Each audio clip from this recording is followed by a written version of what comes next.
জিন্দেগির প্রতি সময় প্রতি মুহূর্ত থেকে আখিরাতের পুঁজি সংগ্রহ করা। দুইটা নিয়ামত আল্লাহ নবী সাল্লাল্লাহু আলাইহি ওয়াসাল্লাম বলছেন যখন থাকে মানুষ কদর করে না, কিন্তু ওই দুই নিয়ামতই তার জীবনের মূল পুঁজি।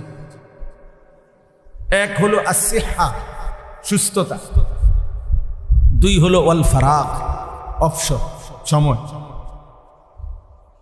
সুস্থতা এবং অবসর, সময় আছে, এই দুই নিয়ামত যখন মানুষের কাছে থাকে মানুষ কদর করে না।